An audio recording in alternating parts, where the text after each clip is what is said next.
And all join palms. And repeat after me. I take refuge in the Buddha. I take refuge in the Buddha. I take refuge in the Dharma. I take refuge in the Dharma. I take refuge in the Sangha. I take refuge in the Sangha. Keeping the palms joined.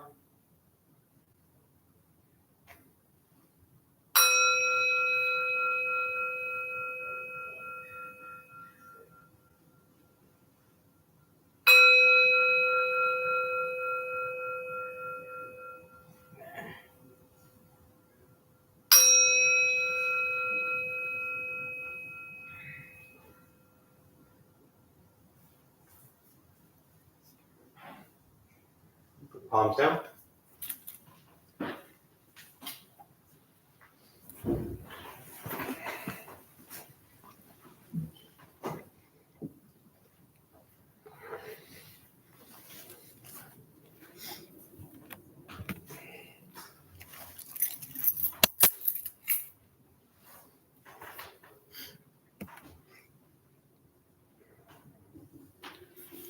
All right, good morning, everybody.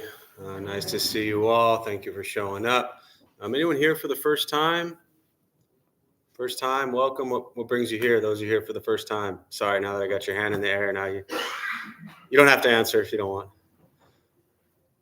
I just want to go from training and meditating on my own, so it's just kind of hard with distraction. And Yeah. This place. Yeah, nice. Well, we're glad you're here. Welcome. Yeah. Well, I just moved to San Diego, so I'm looking for a community. Nice. There's a lot better communities than this one, I promise.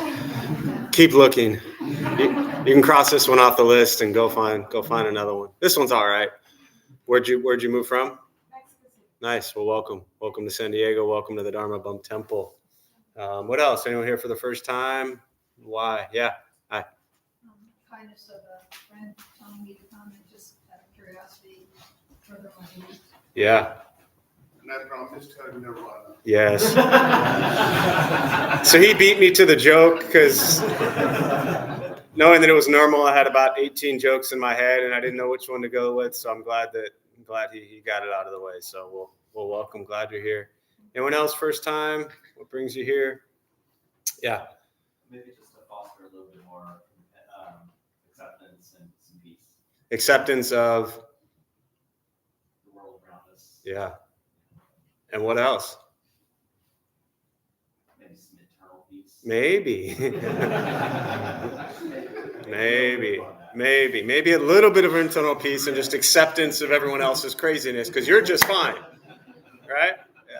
Yeah. What I was actually going for was the acceptance of you.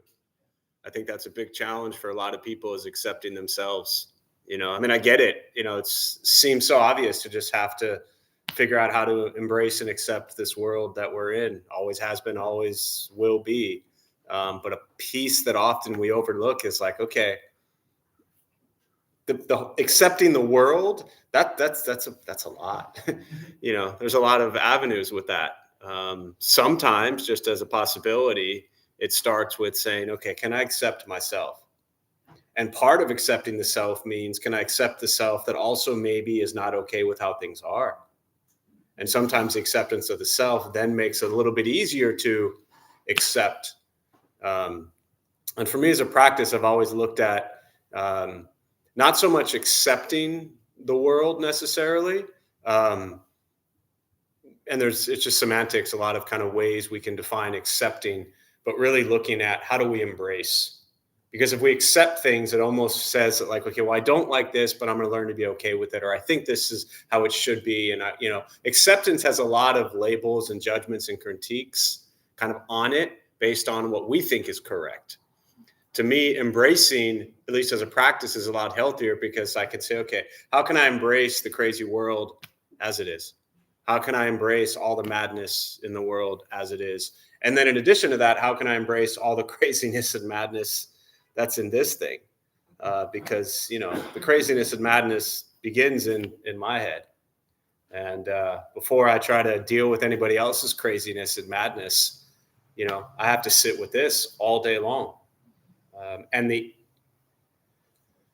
I think the better, for lack of a better word, there are plenty of chairs up here if you want. Might be more comfortable than back there, but feel free. Yeah, you won't disturb anyone. I think the difficulty of learning to kind of embrace your own madness and your own craziness is not always fun or pleasant, but I think really is a catalyst for learning to be able to embrace everything else. So, and as I always say, Buddhist practice is it's a mirror. And when you hold up a mirror, it's not showing the rest of the world. It's showing you. So with that, we'll start with a meditation practice. For those who are joining virtually, welcome. Glad you're here. Thank you for showing up. A couple things I'll tell you before we begin. Nothing's going to happen to you. You're not going to float away. You're not going to have any mystical, magical experiences. The mind that races all day long is not going to shut off. Don't judge your practice, meaning don't ask yourself if it's working or not working, or you're doing it right or wrong. We're just going to sit and we're going to breathe. You'll hear sounds inside the room, sounds outside. This is life. Life is filled with chaos. And this practice is learning to get quiet and still within all of the chaos. Posture, you just want to be comfortable. If you're on a cushion, often it helps. Slide into the front third, pushing the stomach forward. If you're on a bench or chair, just trying to sit up straight, relaxing the shoulders. If comfortable, hands are on the knees or lap. Most important, especially if you're new, you're not going to shut your mind off. It won't go blank. You're not going to think nothing. Your mind will continue to race. I'll say things periodically to remind you that you're lost in thought and bring you back to present moment. I'll guide us as we begin, and we'll settle into a little bit of silence.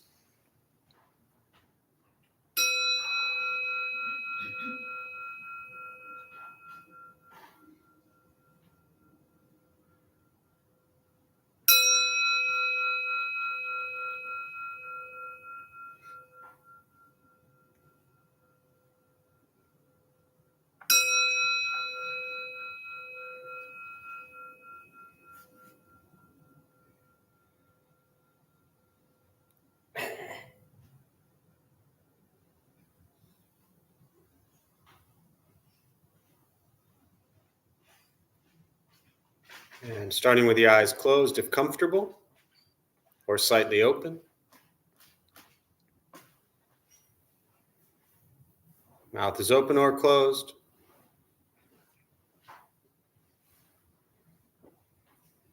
We'll start with taking 3 deep breaths slowly.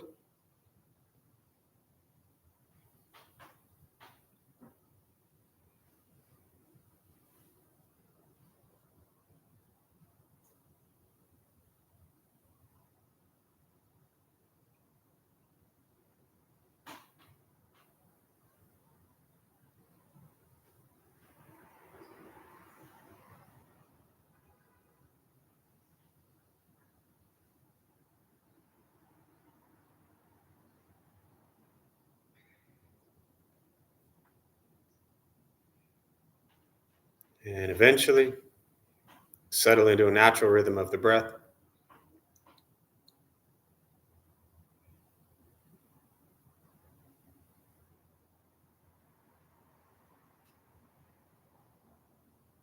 Noticing the mind as it wanders, jumping from thought to thought.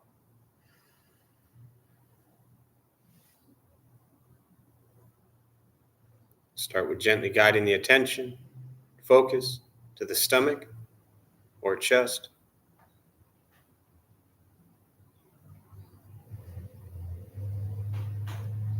Breathing in, feel them rise. Breathing out, they fall.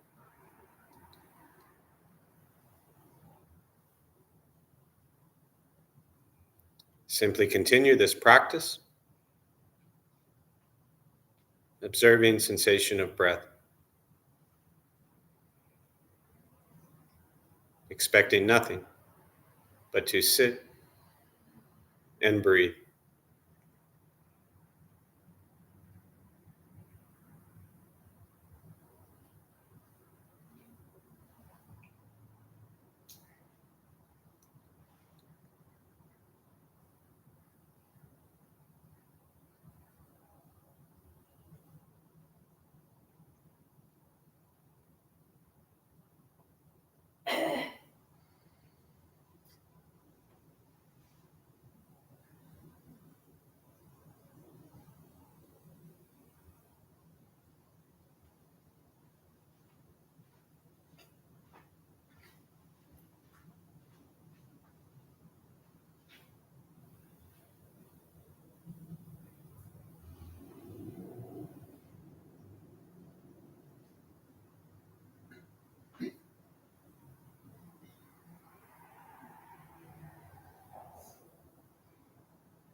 And as the mind wanders, lost in thought,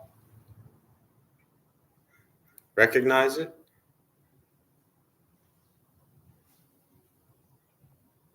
Release that thought. Return attention, focus to the breath.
Breathing in, follow breath in.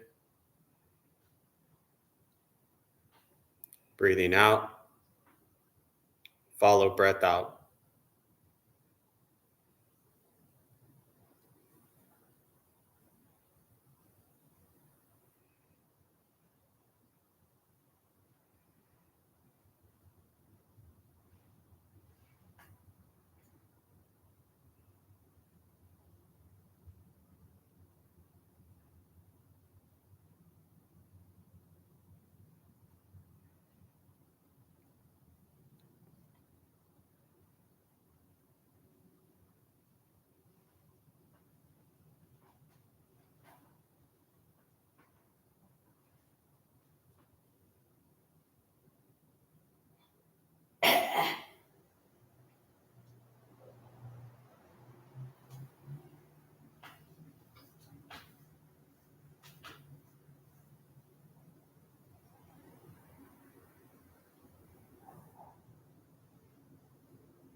Letting go of expectations. Letting go of judgments from your practice. Just sitting, breathing.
keeping the mind alert, aware of each sound,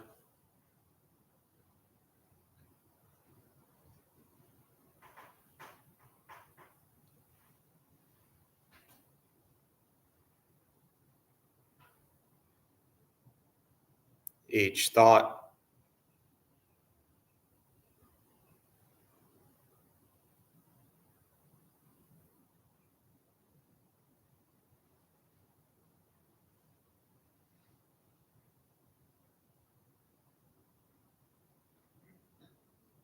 each physical sensation,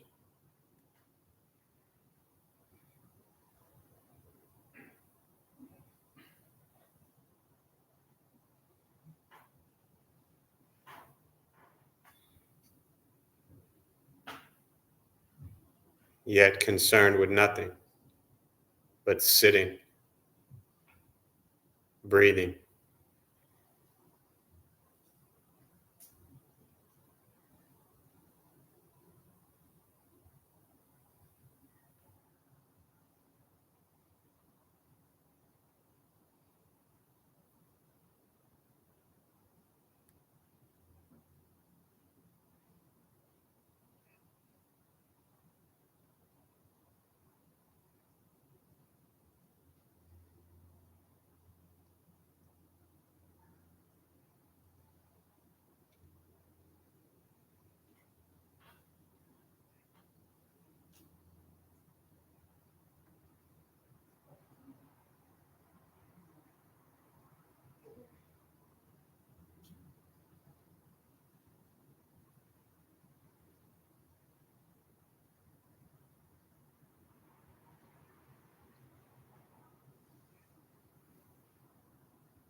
And with the body still, rested, and the speech quiet, aware of all sounds,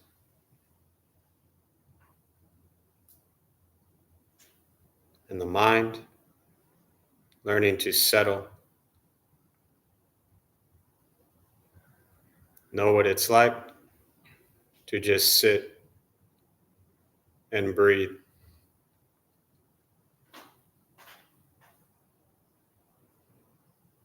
knowing with each breath there's nothing else to do,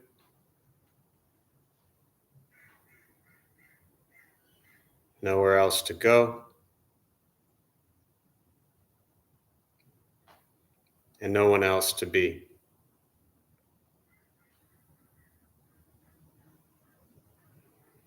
Everything beautiful, exactly as it is.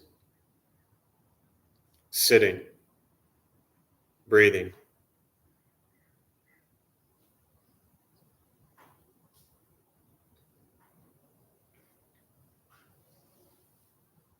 And once again, taking 3 deep breaths slowly.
And as you slowly open the eyes, slowly beginning to move, and most important, with the practice of meditation, is to recognize how you feel now, immediately after. Compare this to how you typically feel throughout your day. Recognize the difference, if there is one. Ask yourselves how you'd prefer to feel every day for the rest of your life. And realize however you feel now, if it's quiet, calm, and still, or a busy mind, racing mind, whatever you're sitting with at this moment, has nothing to do with anything I said. It's nothing to do with how you sit and hold the hands or cross the legs. It's nothing to do with the sounds around us or anything else for that matter. It has everything to do with your own mind and your own mind's reaction to an external condition. This is what the Buddha called pratitya samuppada, means dependent origination. This is the basis of the Buddha's awakening. The word Buddha simply means awakened. He was a human being, no different than any one of us, who began to understand why he suffered, why he got angry, sad, depressed, stressed, anxious. He began to understand the causal relationship of all phenomena. What that means, very simply, for all of us, regardless of where you come from or what you believe in and where you think you're going, your whole life is filled with things that happen. You react. More stuff happens, more reactions. That's it. That's what we get. This practice is simply learning what it's like to respond to something quietly, peacefully, still. Because for most of us, the way you responded to the last 20 minutes is quite different from how you respond to every other 20-minute period of your day. And so all we're working on is closing the gap to where the way you feel now is closer to how you feel always. Just as driven, motivated, productive, successful, whatever that means to you in your respective lives. But with a mind that's steady, clear, focused, distracted by nothing, disturbed by no one. Imagine going a day without being disturbed by someone. Imagine going an hour without being disturbed by someone. Some of you will be disturbed before you even leave the building. This practice is not easy. It is not necessarily fun. It is not an escape, as often people think it is. If your life is a crazy, hectic, stressed out mess, meditation doesn't fix that. It helps you become aware of a life that is a crazy, hectic, stressed out mess so you can begin to make changes in your life. This is direct perception into the present moment. And the present moment is filled with conflict, chaos, difficulty, challenges. And so this practice is learning to be with life as it arises and have the ability to gain control of what we think and what we say and what we do as life occurs around us. Meditation is free. Buddhist practice is free. It's just sitting, breathing, and becoming aware of what we think, what we say, and what we do. The Buddha called this karma. Karma is not what goes around comes around. Karma is not getting what you deserve or them getting what they deserve or what's coming to them. Karma literally means action. It is what we bring into the world. We generate karma 3 ways: body, speech, and mind. So what we think, what we say, and what we do becomes our reality. And that has an impact on the world around us.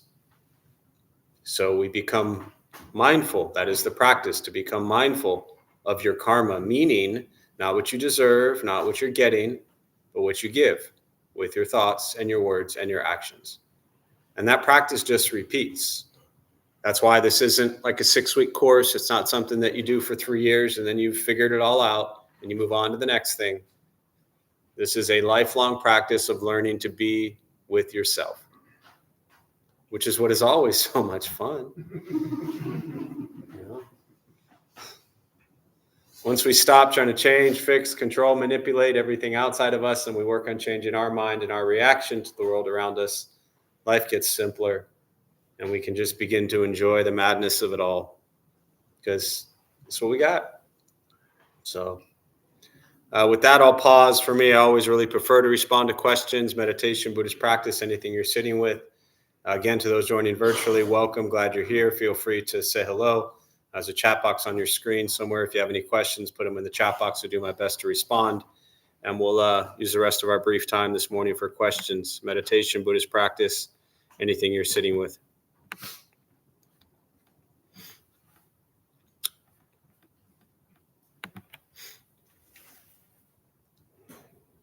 Yeah. Sorry. I think in the past you talked about labeling thoughts as positive, neutral, or negative, or past and or future. Are there other labeling approaches? You want more labels? You know the practice is to go beyond labels, right? So the question for those virtually didn't hear it was, to use your words, to my recollection, you said that, in the past I've talked about thoughts being positive, negative, neutral. And then you said that I've said that our thoughts are either past or future. And so your question is, are there more labels? So let me back up a little bit before I try to understand why you want more labels, but I'll get to that in a minute. So, from my understanding of Buddhist teachings, this idea that we have thoughts that are, and I don't even necessarily like to, I may have said it at times, but I don't personally prefer positive or negative or neutral. I don't know that I've actually ever said it that way, because it's, to me, the teaching is pleasant, unpleasant, or neutral, not positive or negative, because positive or negative gives a very big distinction on good versus bad. Now, I understand that pleasant and unpleasant can also be spun that way. Again, we're just looking at semantics here. But with our thoughts, we have thoughts that are pleasant. And by pleasant meaning, are they beneficial to self and others? Not a pleasant thought that is feeding every craving and desire that you want. But is the thought pleasant? Meaning, is it coming from a place of loving kindness and compassion? Or is it coming from a place of unpleasant, which is from a greed and anger and ignorance space? So are these thoughts pleasant, unpleasant, or are they neutral? Meaning there's not much kind of, for lack of better words, emotion attached to them or even feelings attached to them. They're just, I don't know. They're just there. Then the second part, as far as past or future, I do talk about that a lot. And when I talk about that, what I almost always say is that when our mind wanders to the past, which it does a lot, we get angry, we get sad, we get depressed.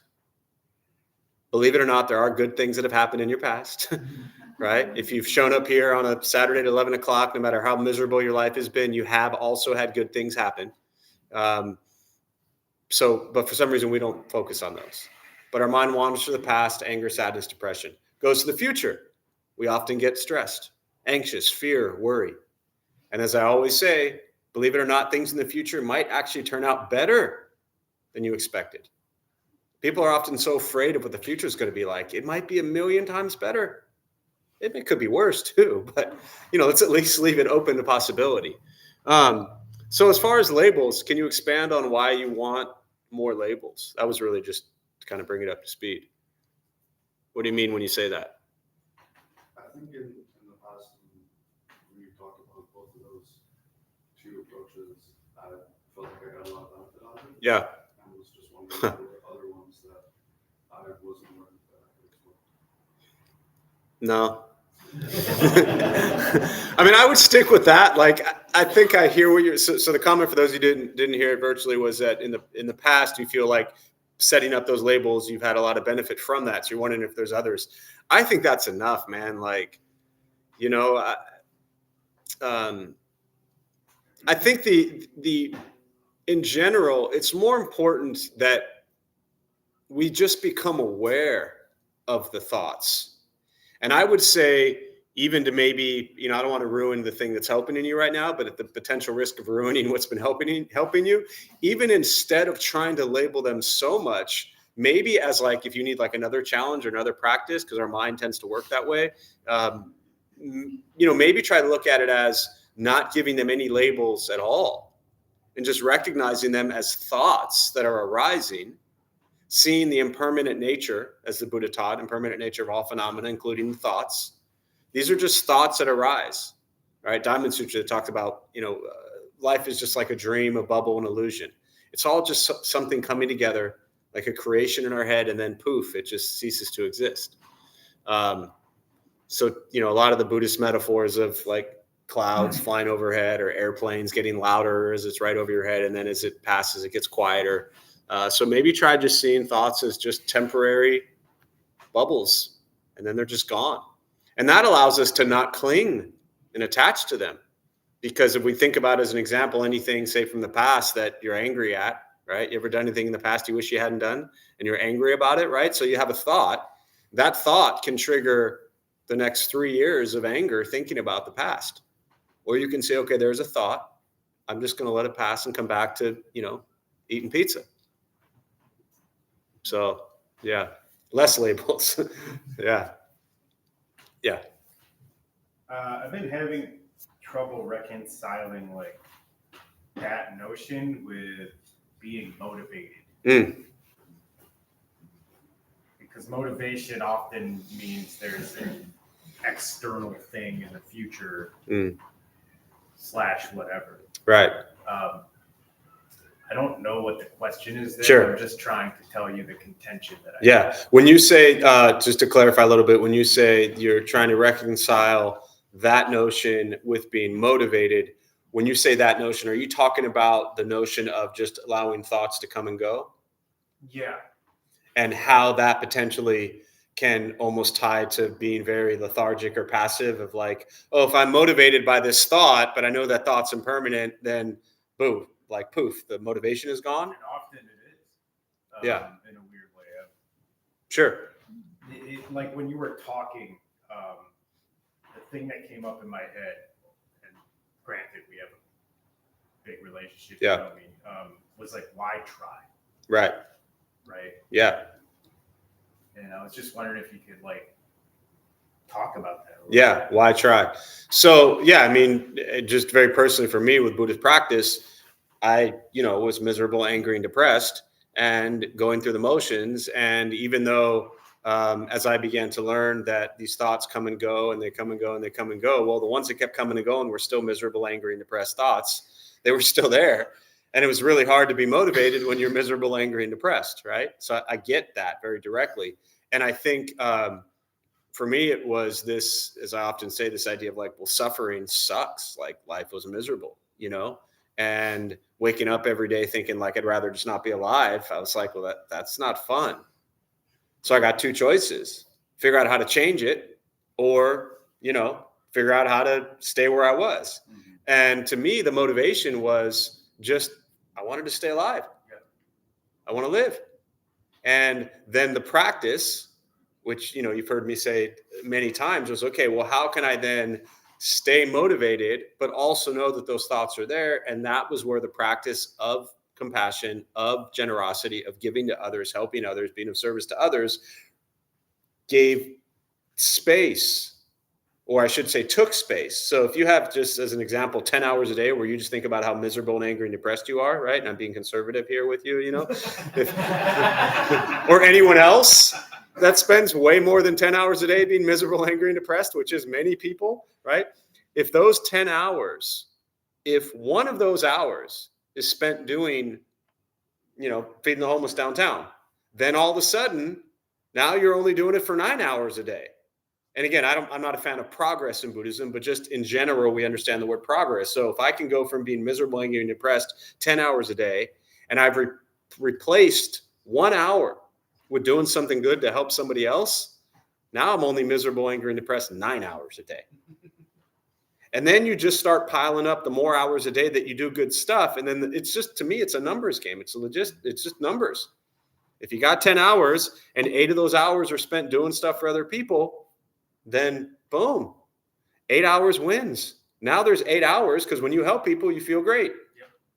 So now 8 hours of helping people just replaced the 10. I get it, there's 14 other hours, but you might sleep 2 or 3, and just an example with the hours. But to me, it's really that simple. So I understand that, yes, when we are in those very dark places that are really miserable, it is super hard to stay motivated.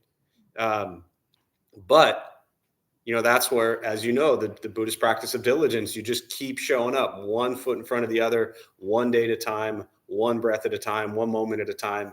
And you have and to me, that's the importance of Sangha. At the beginning, we take refuge in Buddha, Dharma, Sangha, the community. And that's really the importance of a community.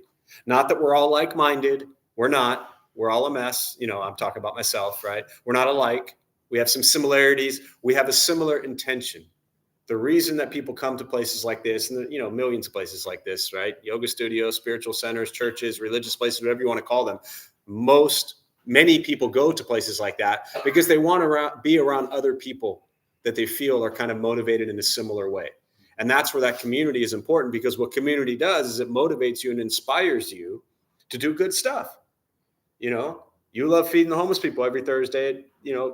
If you showed up every week and nobody was here but you, the motivation wouldn't be the same. No. So these things of building community of Sangha is incredibly important. And again, that's why we take safety, comfort, protection in that, because that's where your motivation draws from. You're like, you may be having a miserable day, but Milena really needs you to be there to, help with something. So you're going to show up. If it was just up to you, you wouldn't do it. No, it's very true. For me, as you've heard me talk about a million times, going back to doing prison work, in 2003, when I started this practice, I wasn't going to the prison because I wanted to. I was going there because those guys got out of their cells 1 hour a day to see me. And that was it. And if I didn't go, that meant 24 hours a day they were in their cell. So it wasn't about me. And I had to do that. I had to force myself, but it was others that I relied on, So that's where you find the motivation, in others. There was a hand over here first before we go on this way. Somewhere? No? Go ahead there, and then we'll go back to Wayne. Yeah, go ahead. So there's been some loss around this. Heavy sorrow. And as I've been sitting and working through this and feeling the relief of it, I start feeling guilty by hanging on to it. Yeah. And I just want to move past that so that I can enjoy what that person was to us. Sure. The loss of that person. Yeah. So the comment, for those who didn't hear it, was you've had some loss recently in your life, and as you're kind of working, through that loss and the grief, and you're starting to, sounds like what you said, like, be a little bit better at, you're getting through it, but now you're almost feeling like some relief, and now you're feeling guilty for feeling relief. And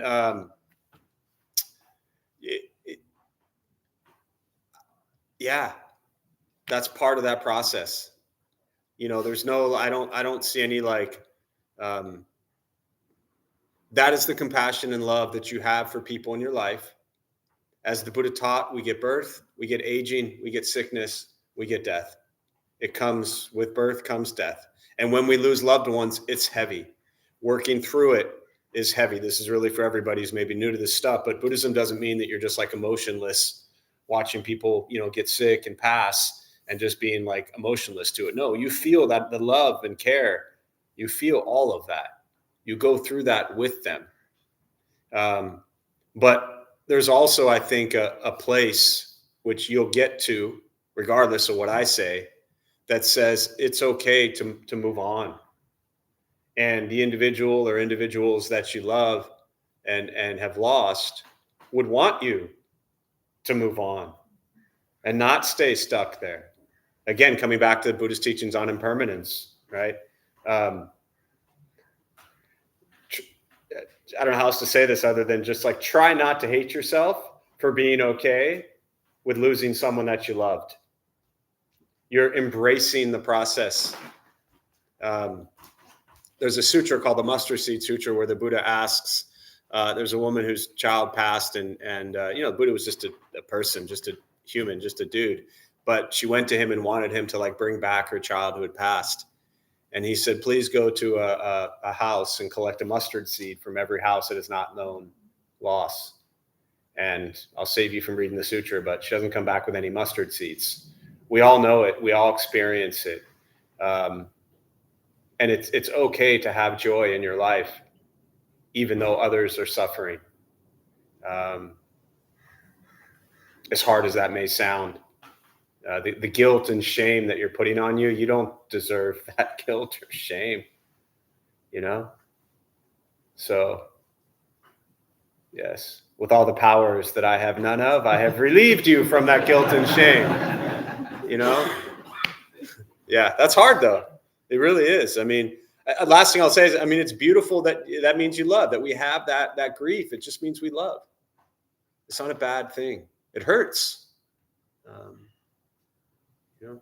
Yeah, Wayne. I was just trying to expand a little bit on motivation, and this is something that comes up a lot. Do you want to do it when he comes back? Because he can't- needs to hear it. Yeah. We table that? He won't even know we're going to talk about him while he's out of the room. So, yeah. I want him to hear it. What else? If he comes back. Yeah.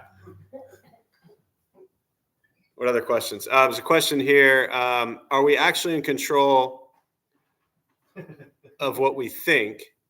It seems that thoughts arise and are received. They are simply here.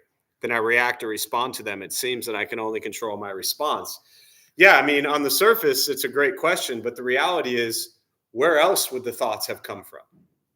Right? Thoughts don't just magically appear. Now, they come from us. And as you said, the only thing you say, then you react and respond. So it seems like the only thing you can control is your response. But your response came from you. Your thoughts came from you. Even though, we may say things like, oh, it happened so fast, I wasn't even thinking. We're always thinking. Our mind is always processing. Our mind is always working.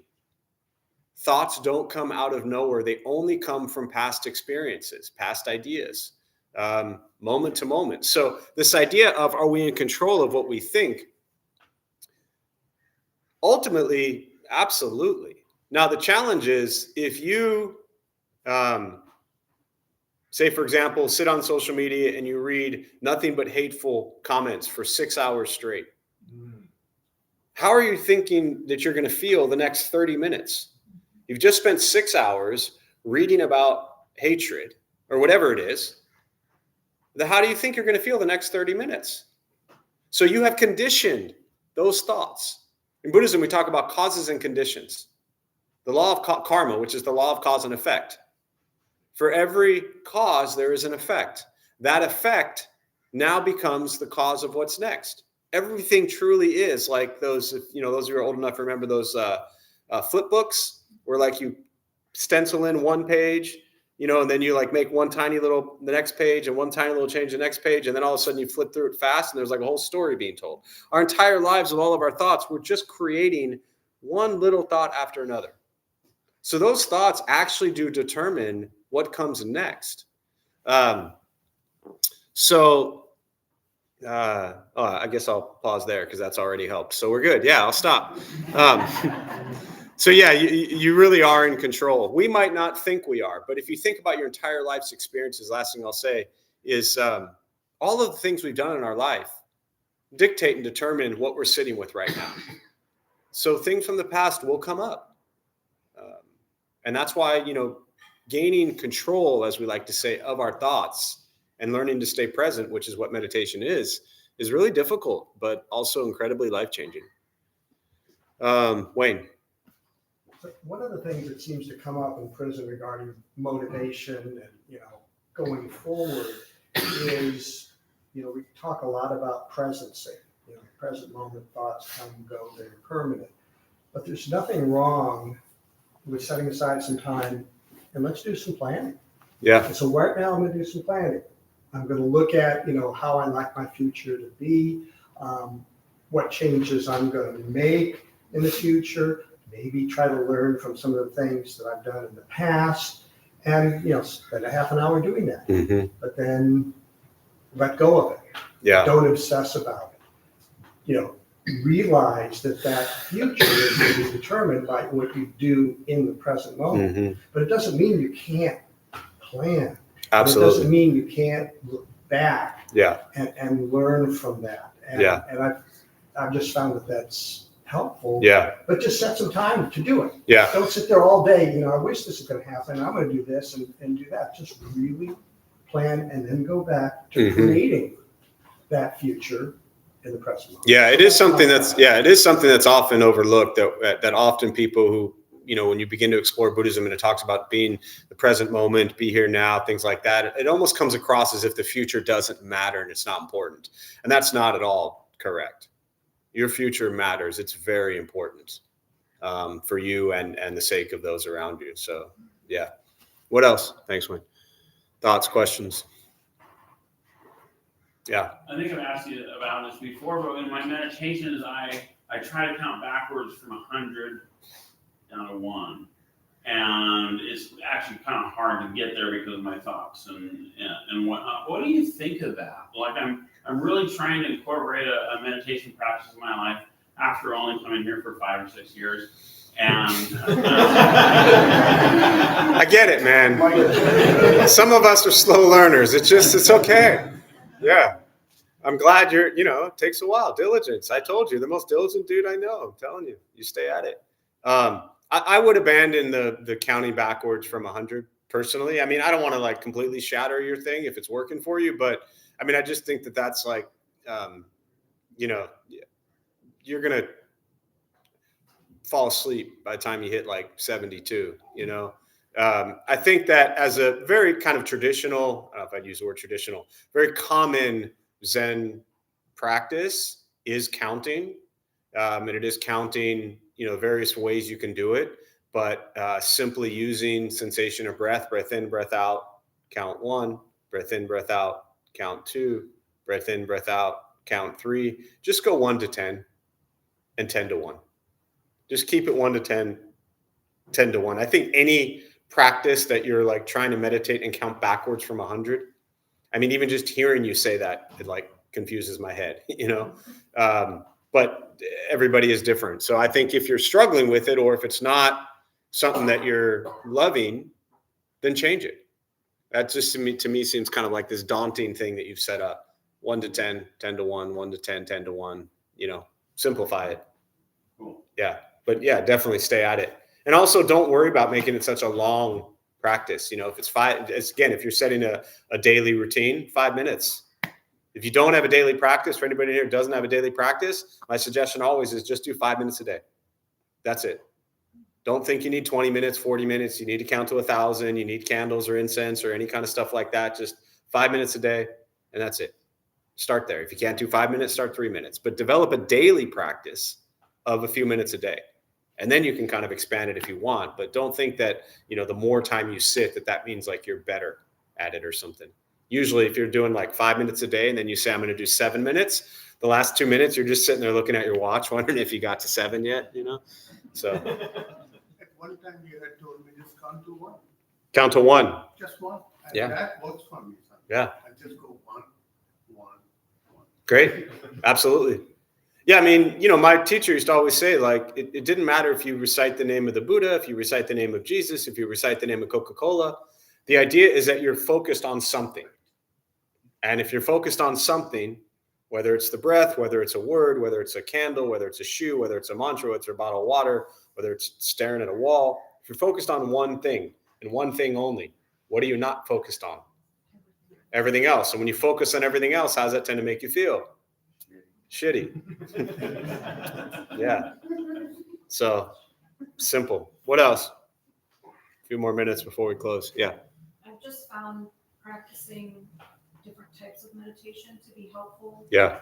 I have those that I like and that I prefer, but I find sometimes that little things about different practices help me overall in the one that I tend to practice the most. Mm-hmm. And a lot of it is just if your mind is jumping around, and a lot of people's mind jumps around more than they can manage. Yeah. It's that piece of focus that we're all after. Maybe even let go of that. Yeah. Just let it be what it is and understand that you don't have to have a perfect meditation every single time. Yes.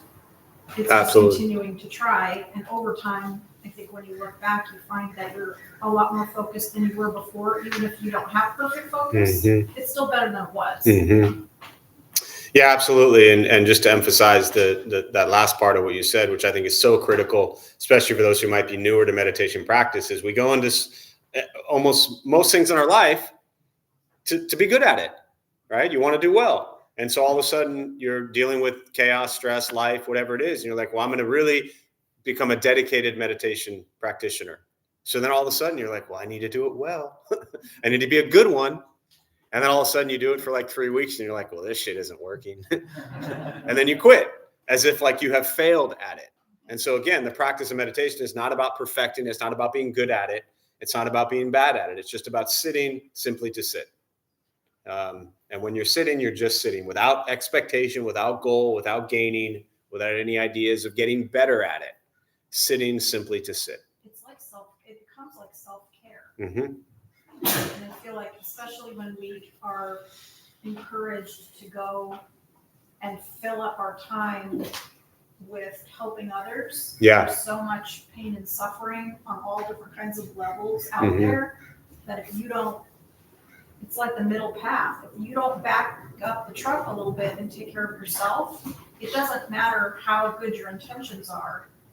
You're not going to be able to unless you take care of yourself first. Right. Yeah. And to me, that's the practice of wisdom, right? You would look at the Bodhisattva practice of generosity, morality, patience, diligence, concentration, and wisdom. Wisdom is the last one.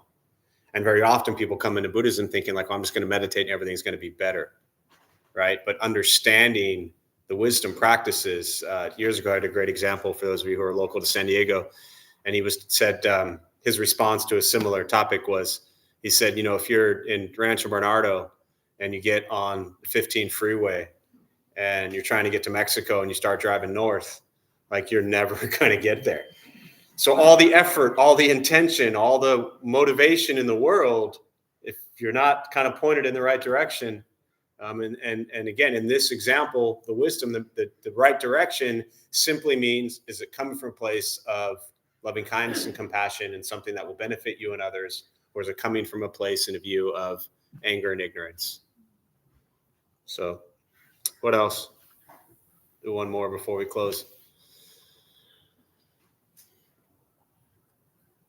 Oh, and to the comment on cool new view from the camera, yes, we like it as well. No more tripod for people to kick and bump over and, So thank you. Glad you like it. What else? Everyone's wondering where the camera is. It's right at you. What else?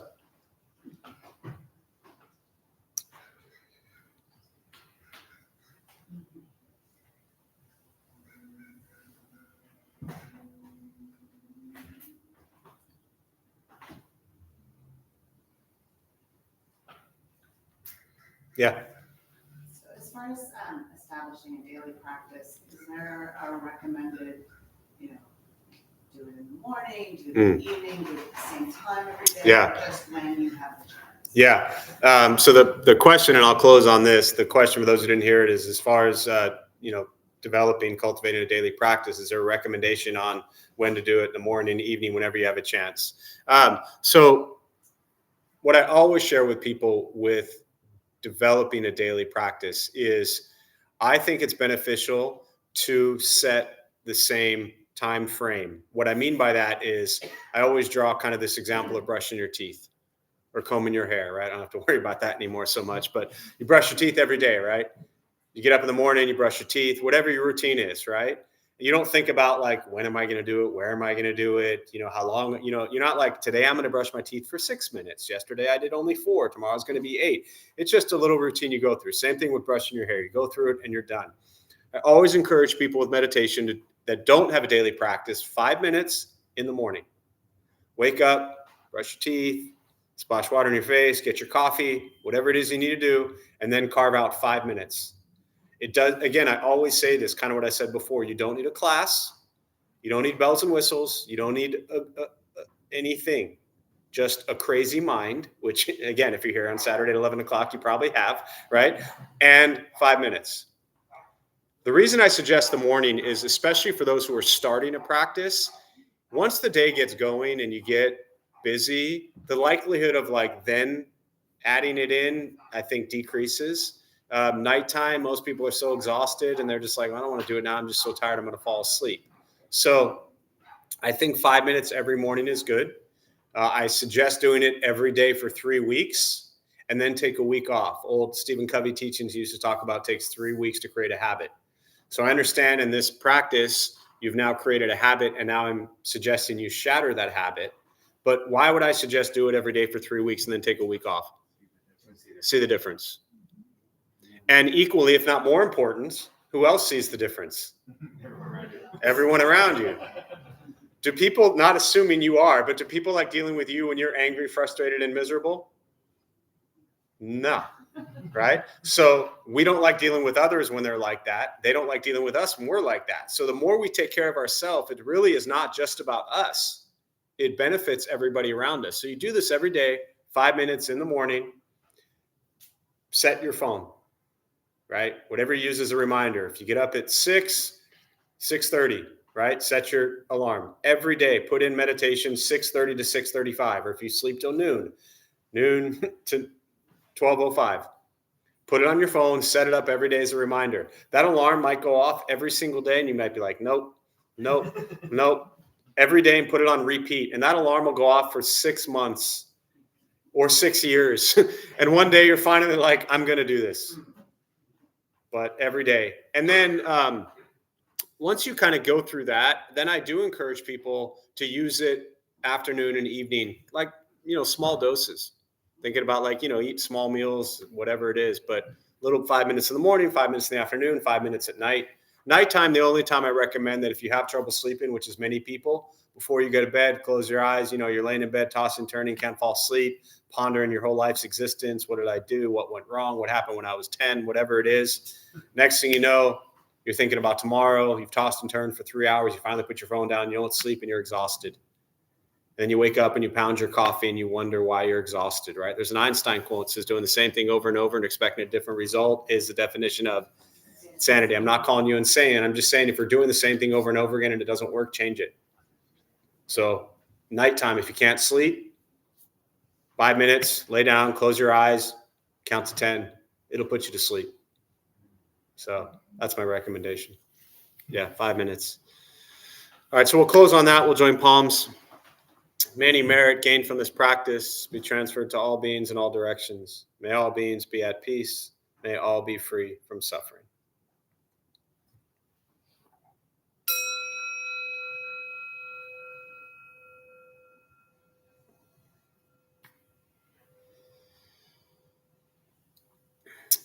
All right, before y'all head out, our Dharma Bum host Juan has a few announcements for us.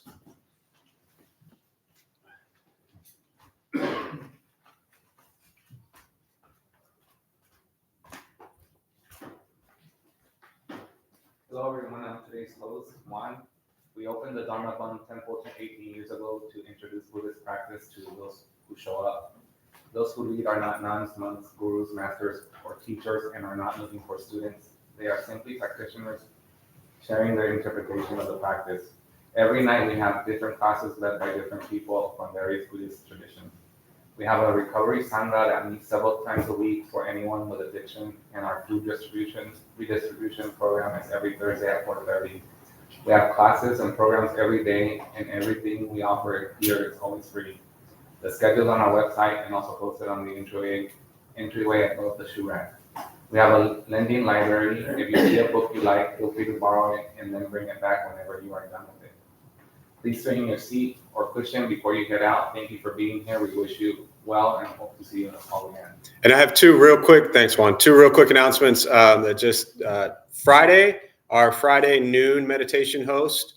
Go figure, he got a job. So we need a new Friday noon host. So if you want to learn the key to the code to the temple so you can break in and steal everything, let me know. Friday noon, you would come in, you'd hit a bell. It's from noon to 1. So if anybody who wants to volunteer on a weekly basis, Friday noon to 1 to lead the meditation. Again, you're not leading the class, you're just hitting a bell, which is a big job actually. And also if looking for like 3 or 4 people, whoever wants to stick around for maybe 20, 30 minutes, a couple things in the garden we'd like to do for anyone who wants to stay around after for a few minutes. So Buddha Fuse downstairs if you need anything. Thank you all. Be well.